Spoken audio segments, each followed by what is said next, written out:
Jungle.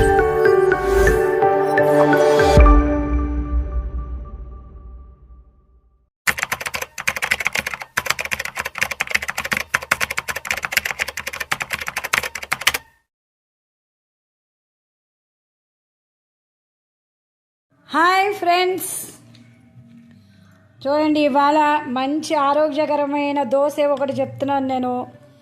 ఏంటి diet food అండి ఇది. షుగర్కి అన్నిటికీ పనిచేస్తుందండి. 1 కప్పు మినప్పప్పు వేసుకోండి, నీళ్ళల్లో వేసేసాను.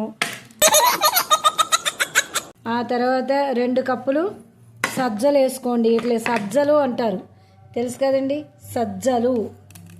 నీకు అర్థమవుతుందా? ఈ సజ్జలు చాలా మంచిమాట. నేను 2 గ్లాసులు, 1 గ్లాసు మినపప్పుకి 2 గ్లాసులు సజ్జలు.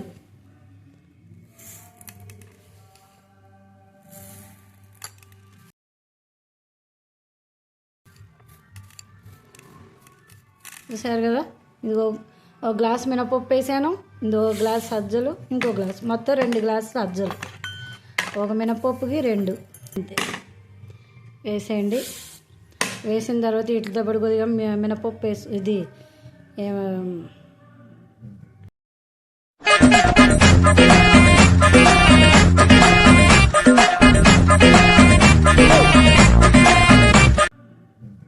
మెంతులు వేసేసుకోండి అంతే. ఇవి చక్కగా ఇలా కలిపి పెట్టేశారంటే ఇప్పుడు వేసుకున్నాం కాబట్టి ఒక 8 గంటల సేపు నానిపోవాలండి. నానిపోయి మెత్తగా రుబ్బేసుకుని దీంట్లో 1 స్పూన్ జీలకర్ర వేసుకొని పొద్దున్న టిఫిన్కి దోశ వేసేసుకోండి. నైట్ దోశ తినండి, సూపర్గా ఉంటుందండి. ఆరోగ్యానికి చాలా మంచి దోశ ఇది. నానిన తర్వాత రుబ్బి చూపిస్తాను మీకు ఎలా ఉందో, సరేనా? Okay, bye. A few moments later. పొద్దున్న నానబెట్టాను కదండి, ఇవి ఇప్పటికి నానిపోయినాయి. 8 గంటల పైన అయిపోయింది.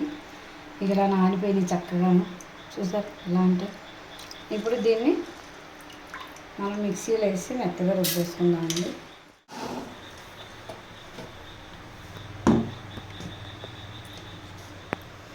ఇదిగోండి పిండి అయిపోయింది మెత్తగా. కంబు దోశ రెడీ అయిపోయింది. దీంట్లో 2 స్పూన్లు జీలకర్ర వేసేసి ఉప్పు వేసేసి ఒక పక్కన పెట్టేయండి. రేపు పొద్దున్న దోశ వేసుకోండి, మంచి కొబ్బరి చట్నీ చేసుకోండి, సూపర్గా ఉంటుందండి దోశ. ఇది డైట్కి, షుగర్కి, అన్నిటికీ మంచిదండి. జీలకర్ర వేసుకున్నాను, 1.5 వేసుకున్నాను నేను. ఓకే, చాలు. ఉప్పు తగినంత. షేర్ చేయండి, లైక్ చేయండి, మీరు కూడా ట్రై చేయండి, సబ్స్క్రిప్షన్ చేయండి. హాయ్ ఫ్రెండ్స్, మా వీడియోలు మీకు నచ్చినట్లయితే లైక్ చేయండి, షేర్ చేయండి, సబ్స్క్రిప్షన్ చేయండి. మీ ఫ్రెండ్స్ అందరికీ వీడియోలని పంపించండి. Bye bye, Tata.